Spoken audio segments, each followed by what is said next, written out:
Hola a todos, soy Nicole Alcázar de International SOS y les doy la bienvenida a nuestro webinar sobre la situación en Perú.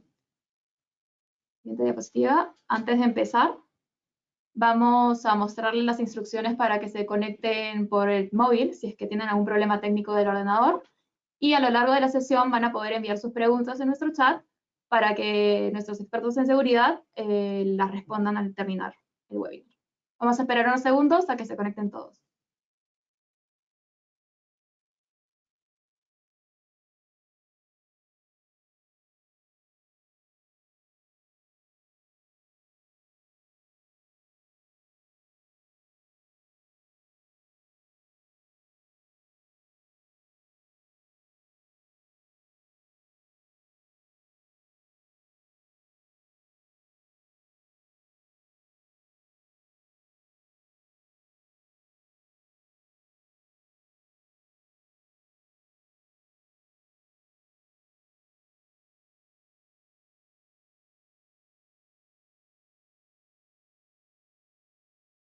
Pero vamos a empezar.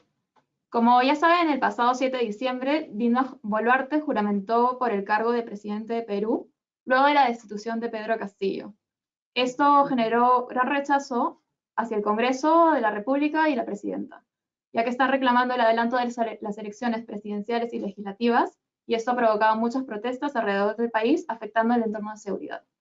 Hoy estoy acompañada de los especialistas en seguridad, que nos darán información actualizada sobre la situación en Perú y cómo podría impactar a su capital humano.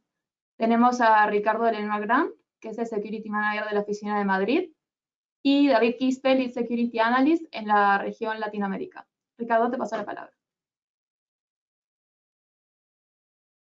Gracias, Nicole. Gracias. Espero que me oigan bien. Muchas gracias. Bienvenido a todos y todas a este webinar. Les agradecemos su asistencia. Antes de ceder la palabra a mi compañero David, que es nuestro experto en análisis de la región latinoamericana, me gustaría hacer una primera y sucinta aproximación a las ventajas que supone la inteligencia y seguridad para las empresas. Si nos detenemos en qué consiste la inteligencia, sin duda, tenemos que parar en lo que supone el ciclo de inteligencia, que no es más que el modelo que orienta la recolección de información que será fundamental en el proceso de toma de decisiones. El ciclo de inteligencia tiene principalmente 4 grandes fases, de las cuales pueden colgar otras subfases. La primera, la planificación y organización, consiste en que el órgano decisor, quien vaya a tomar la decisión final, sea consciente de qué es lo que necesita. O sea, cuál es la necesidad de la organización en ese punto concreto. Una vez identificado esta necesidad, se irá a la obtención de la información. Esta es una etapa en la que se coordinan todos los recursos humanos y materiales necesarios para obtener lo que podríamos considerar la materia prima. Estamos hablando de datos, noticias, informaciones, todo lo necesario para completar el informe dirigido para el órgano decisor. Una vez que tenemos cumplida esa segunda fase, sin duda entramos en la más relevante, que es el análisis y elaboración. No es más que ordenar toda la información que hemos encontrado en el ecosistema en el que estamos trabajando, convertirlo en inteligencia útil para que la persona cuente con los elementos precisos y claros sobre el aspecto que se aborda. Y, por último, la difusión. Para determinar la forma y fondo de cómo compartir esta información con el órgano de decisión. Si les parece bien, procederemos a analizar tres principales o beneficios en 3 principales áreas de la inteligencia en la empresa, principalmente orientados a cuando están operando en el exterior. La primera es la entrada a nuevos mercados. La inteligencia es un elemento fundamental en el análisis de riesgo, identificación de amenazas y desafíos específicos de cada organización. Conviene detenerse en este último punto de cada organización porque una empresa del sector bancario no afrontará los mismos desafíos en materia de seguridad que una empresa minera o que una empresa del sector textil, o, si seguimos con este ejemplo, no será lo mismo desplegarse en la capital de un país que en un entorno rural, en el litoral, que en una zona de selva. Todos estos elementos, sin duda, se tienen que valorar. ¿Cómo facilitamos este primer paso? claramente con el acceso a fuentes de información fiables y contrastadas. Actualmente vivimos en un entorno, un ecosistema mediático con una sobreinformación que a veces puede llevarnos a tomar una decisión precipitada que ponga en riesgo lo más importante, la vida de nuestros empleados, y luego poner en riesgo la operatividad de nuestras acciones en ese país. Si ya tenemos acciones, ya tenemos operaciones sobre el terreno, ya tenemos o contratados locales o expatriados, cual sea la fórmula de población laboral, nos interesará entender en un conflicto cuáles son los posibles escenarios, ese ejercicio de prospectiva. Ahora vamos a hablar de Perú concretamente, pero sin duda podríamos estar enumerando durante un largo rato distintos conflictos que actualmente presentan un desafío para las empresas españolas. Vinculado a esto, a lo mejor no hemos llegado a un conflicto, pero hay unas ciertas tensiones sociales y políticas a nivel local o regional. Bueno, hay muchos conflictos, muchos eventos que no llegan a alcanzar el nivel de crisis grave, pero sí que es verdad que podemos comprobar cómo esas tensiones se manifiestan en protestas o manifestaciones que pueden empezar siendo pacíficas, aunque pueden volverse violentas, o en otros eventos que sin duda serán profundamente disruptivos para las organizaciones. Y por último, un aspecto que sin duda es transversal, el apoyo en la gestión de crisis. La unidad de inteligencia de una organización puede facilitar informes para entender el seguimiento del estado de los conflictos en curso. Sin duda, el órgano decisor no será un experto en cuestiones geopolíticas o de política internacional que sea el enfoque o desde el ángulo donde acercarnos a estos eventos. Para eso está esa unidad de inteligencia que hace este seguimiento de los conflictos, explica, y esto es importante, los desencadenantes de la crisis, cuando una crisis escala o desescala, y la respuesta en los distintos estados de una crisis. Evidentemente, no vamos a comportarnos de igual manera, y estoy pensando en, por ejemplo, hacer una evacuación cuando se están registrando manifestaciones violentas, manifestaciones pacíficas, que como cuando hay ataques terroristas o directamente el gobierno ha tenido que abandonar su puesto. Una vez que la crisis ha pasado y todos los actores dentro de la organización concluyen que una vez pasado el peligro hay que regresar a las operaciones, sin duda toca valorar la idoneidad. ¿En qué forma vamos a ir? ¿Va a revolver todos los empleados? ¿La operativa va a estar al 100% o conviene hacerlo gradualmente? Eso es otro aspecto más que la unidad de inteligencia puede apoyar. Finalmente, 3 apuntes. ¿Qué se pretende? Reducir la incertidumbre. La incertidumbre nunca se va a eliminar, pero sí podemos reducirla. ¿Cómo? Coordinando talento, innovación e información.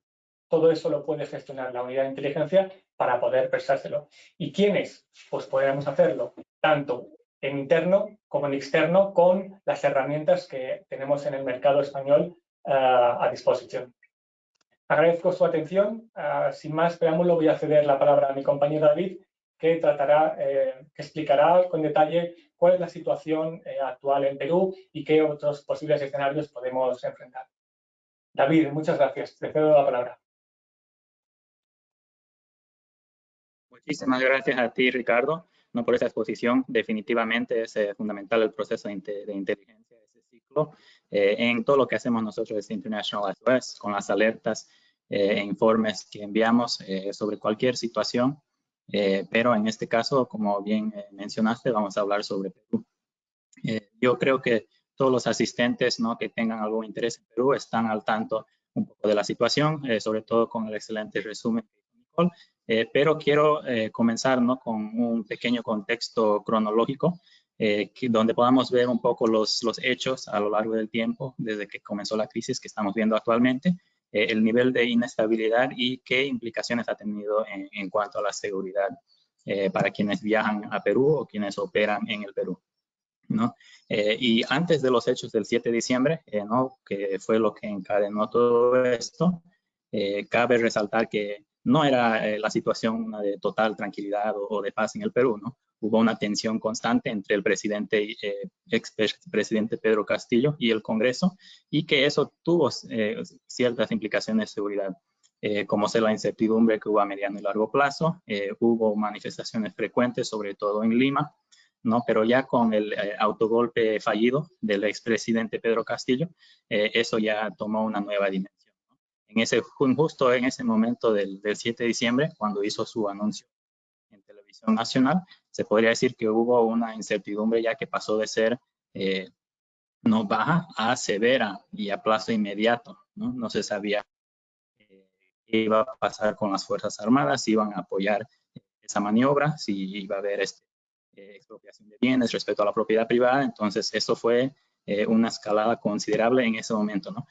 Bueno, en ese momento pensábamos que afortunadamente la situación mejoraría, que obviamente se evitó, ¿no?, un autogolpe de Estado.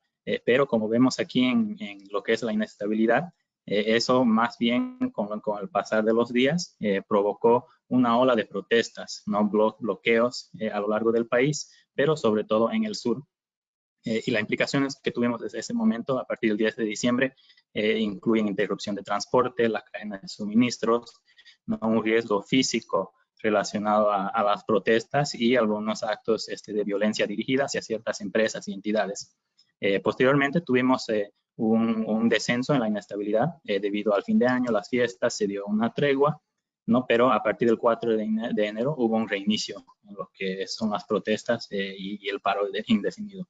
Ahí pudimos observar un recrudecimiento, de las protestas, incidentes de violencia y vandalismo, que con el tiempo llegaron a afectar a Lima, ¿no? Manifestantes de diversas partes del país viajaron a participar en lo que tenía que ser una toma de Lima, ¿no?, iniciando protestas que persisten hoy en día actualmente a diario, pero no hubo esa toma o manifestación contundente el 19 de enero que se esperaba. Entonces, ahora pasamos a una fase que donde estamos hoy, una incertidumbre, pero a corto y mediano plazo, no la persistencia de bloqueos y los riesgos de violencia por parte de la manifestación. Entonces, un poco de los elementos y los riesgos que vimos en cada etapa siguen persistiendo hasta el día de hoy.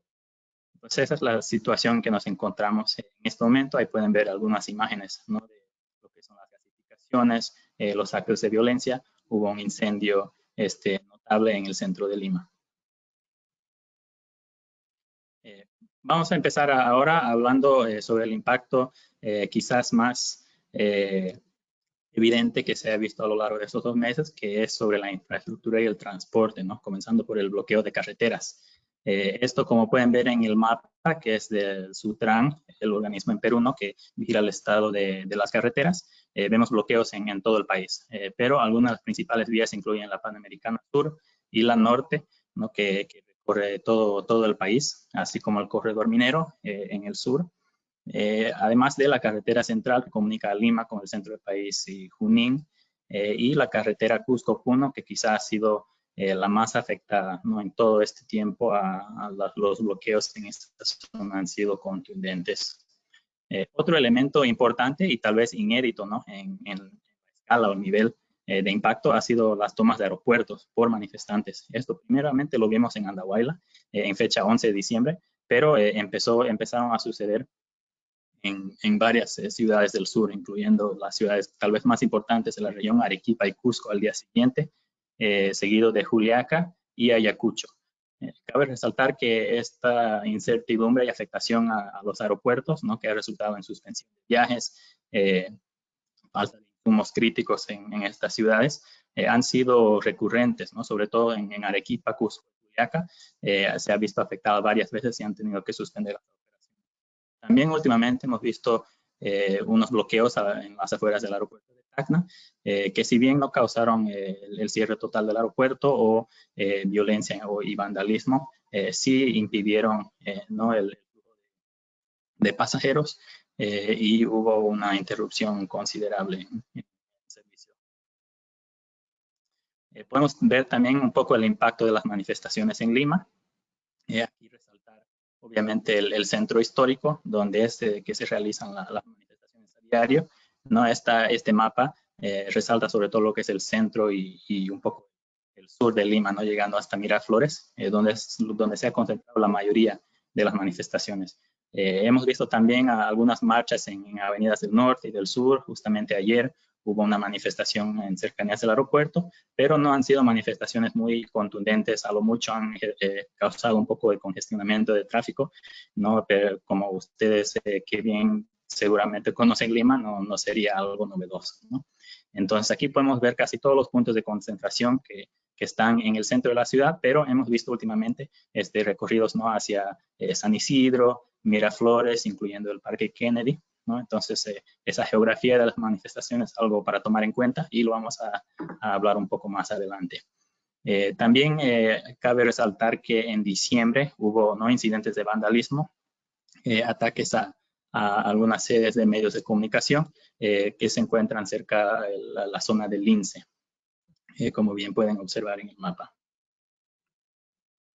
Okay. Ahora vamos a hablar un poco sobre el impacto en cuanto a los riesgos, ¿no? Que puede ser tal vez uno de los elementos más importantes. Comenzando por riesgos de exposición a la violencia que hemos visto en estas protestas. Esto podríamos decir que es un riesgo incidental, ¿no? Se trata de los enfrentamientos entre manifestantes y las fuerzas del orden, que si bien no atentan contra empresas, ¿no? O contra algún trabajador o viajero en sí, pueden llegar a afectar a los mismos. En estas situaciones hemos visto el uso generalizado de bombas lacrimógenas para contener, ¿no? a disturbios, enfrentamientos entre manifestantes y la policía con piedras, palos, huaracas, que son unas ondas que se utilizan en los países andinos. También uso de petardos, otros artefactos pirotécnicos y bombas caseras, molotov en algunos casos. Ahora podemos pasar también a ver otro tipo de exposición a violencia y también incidental, pero un poco más severo, ¿no? Lo que tal vez ha resaltado bastante en los medios internacionales ha sido el uso de fuerza letal por parte de la fuerza del orden. En el Perú ya suman 48 muertos hasta el momento de manifestantes en enfrentamiento, ¿no? Muchos de ellos por proyectiles de arma de fuego empleado por la Policía Nacional y el Ejército. Estos incidentes se han visto sobre todo en los operativos contra la toma de aeropuertos, ¿no? Entonces es importante, volviendo al tema que habló Ricardo, ¿no? De procesar la información y ver cuáles son las implicaciones y lugares más afectados para poder tomar esa toma de decisiones. Esto ha sido en momentos críticos donde han sido tomados o intentos de toma de aeropuertos, sobre todo en Juliaca, Ayacucho y Andahuayla. Pero cabe resaltar que en algunos casos sí se ha expandido a las inmediaciones de zonas céntricas de algunas ciudades, como ser Cusco, ¿no? Donde un manifestante no murió también por proyectil de arma de fuego en la avenida 28 de Julio, que sí es un poco alejado del aeropuerto, pero también es algo céntrico, ¿no? Otro punto importante es que esto no se ha visto en la ciudad de Lima, ¿no? En Lima recién hubo un muerto el día sábado, ¿no? Pero generalmente los disturbios han sido menores y la policía ha podido contenerlos en estos casos. Ahora también otro aspecto importante, ya no vamos a hablar de riesgo incidental, aquí vamos a hablar un poquito sobre las amenazas que puedan experimentar distintas industrias por hechos de vandalismo, violencia tal vez más dirigida, ¿no? Hacia ciertos sectores. Ya no es algo por estar en el lugar equivocado, en el momento equivocado. Ya esto ya es incidentes de violencia ejercido por manifestantes que podría llegar a afectar la seguridad de la empresa o de los trabajadores. Los sectores más afectados que hemos visto, primeramente minería, ¿no? Sobre todo, obviamente, el sur del Perú es una región minera donde se explota diversidad de elementos, sobre todo el cobre. Hemos visto ataques de vandalismo con incendios, ¿no? Sobre todo por manifestantes tratando de presionar a ciertas empresas a a suspender sus operaciones o hacer cierto pronunciamiento político, ¿no? Respecto a la coyuntura. También hemos visto, obviamente, afectado el turismo en el tema de los aeropuertos. En ciudades como Cusco hemos visto incidentes de saqueos, sobre todo en el centro, pero no ha sido algo tan generalizado, más que en ciertos momentos. Sí hay elementos importantes para considerar, volviendo al tema de la inteligencia que habló Ricardo, que los voy a exponer en breve. También la industria, hemos visto ataques en el sector industrial de Arequipa, ¿no? Contra algunas empresas y conglomerados en sus plantas. También comenté hace rato los ataques en Lima a sedes ¿no? de medios de comunicación. Esto un poco también se puede analizar desde el punto de vista de la tensión y polarización política y tal vez la baja confianza que existe en el Perú entre algunos sectores de la población. Como hemos visto, algunos factores claves para saber qué empresas o en qué lugares han sido afectados, hay que tomar en cuenta el impacto económico y algunos vínculos o supuestos vínculos políticos, ¿no? Que puedan interpretar los manifestantes, como ha sido el caso, ¿no? de dos de las imágenes que pueden ver aquí manifestaciones afuera de un hotel reconocido y de una empresa muy importante en el Perú, ¿no? La violencia ha sido dirigida específicamente hacia estas instituciones por ¿no? grupos de manifestantes que alegan que las mismas tienen algún vínculo político, ¿no? Entonces, no ha sido que se ha reportado extranjeros fallecidos o violencia dirigida explícitamente a un hotel porque sea de uso común por los extranjeros.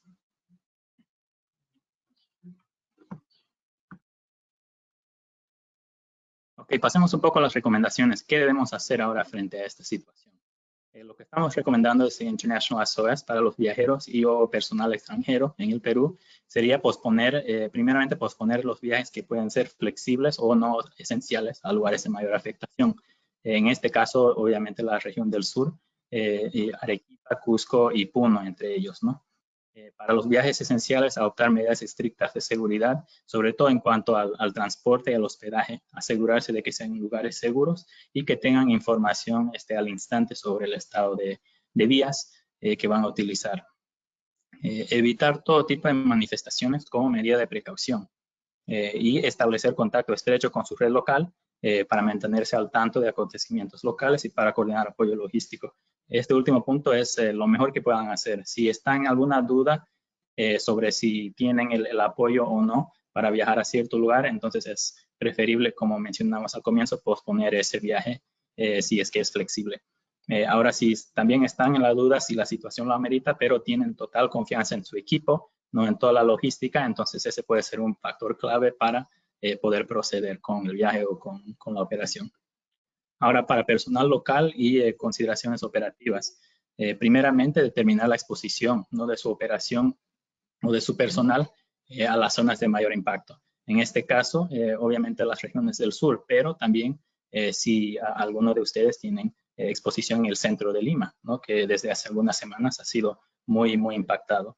Reforzar medidas de seguridad física, si es que conllevan ese riesgo, están en un lugar de impacto. Evaluar planes de contingencia y factores desencadenantes, ¿no? Sobre todo para poder planificar lo que es la continuidad del negocio. Y por último, establecer vías de comunicación con su personal a modo de poder comunicar los protocolos de seguridad y brindar apoyo por parte de la empresa. Esto es muy importante, ¿no? Para mantener un flujo de información con los trabajadores y no crear una brecha de comunicación, especialmente en un ambiente polarizado como el que vemos hoy día. Ahora veamos un poco el pronóstico, ¿no? Se prevé salir de esta crisis. Lo que hacemos en seguridad, como bien mencionó Ricardo, es obtener la información y poder procesarlo para que este sea útil. Y algo muy común que hacemos es ver el escenario más probable y el escenario en el peor de los casos, ¿no? Y ver qué implicaciones conllevaría esa situación. Ahora, como escenario probable en la actual coyuntura, vemos el adelanto de elecciones al presente año, bien sea por iniciativa del legislativo o por la renuncia de la presidenta Boluarte, ¿no? Que toda esta semana se ha estado discutiendo esta situación. En caso de llevarse a cabo este escenario, llevaría a una disminución de bloqueos, manifestaciones e incidentes de violencia y crearía una tenue estabilidad en nuestro criterio social y económica hasta la fecha de elecciones. O sea que se puede prever que si se llega a un acuerdo para el adelanto de elecciones, ¿no? Y la salida del actual Congreso, se espera que tal vez pueda llevarse un poco la situación a una normalidad hasta que llegue esa fecha. Pero también hay que poner a consideración que Esta es una situación inédita que no se ha visto tal vez desde el año 2000. Esta situación de los bloqueos contundentes en todo el país, ataques coordinados, tomas coordinadas de aeropuertos, ¿no? Entonces hay que considerar que esto también puede implicar una legitimización a largo plazo de protestas y disturbios, ¿no? Como mecanismo de lograr objetivos políticos. No para hacer una calificación de que la protesta es legítima o no, pero para tomar en cuenta. En Perú esto siempre, el bloqueo de carreteras siempre ha sido una táctica, ¿no? Pero difícilmente en la historia reciente podemos encontrar una situación que ha sido coordinada a gran escala de esta manera. Veamos ahora otro posible escenario, que lo vemos menos probable, parece cada día que pasa, parece que va a haber una resolución, pero siempre hay que tomar en cuenta que puede haber un empecinamiento del gobierno, de la actual mandataria, y que las elecciones no se lleven a cabo hasta 2024 o 2026. Si bien esta situación crítica no se puede prolongar indefinidamente, ¿no? Va a llegar a un nivel inevitable de cansancio, de que la gente va a tener que abastecerse, y va a haber una disminución paulatina de los bloqueos, manifestaciones e incidentes de violencia, pero en este caso no sería algo confiable o asegurado, sería una disminución parcial, o sea que persistiría el riesgo de rebrotes de estas protestas y de incidentes de violencia, disturbios, etcétera. Y vemos que esto crearía tal vez una persistente inestabilidad social y económica a mediano plazo, ¿no? Porque el gobierno, el legislativo y el ejecutivo continuarían con un nivel bastante alto de desaprobación y careciendo de legitimidad. Eso sería un poco, ¿no?, lo que queríamos presentar en esta sección, hablando de la situación actual en Perú. Gracias, David. Ahora vamos a seguir con las preguntas. Si alguno tiene una pregunta que enviar, lo puede hacer a través del chat y David las va a contestar. Vamos con la primera que recibimos, que es: ¿qué impactos han tenido el estado de emergencia, toque de queda y despliegue de militares en la situación de seguridad? ¿Es probable que se declare un estado de sitio si las protestas continúan?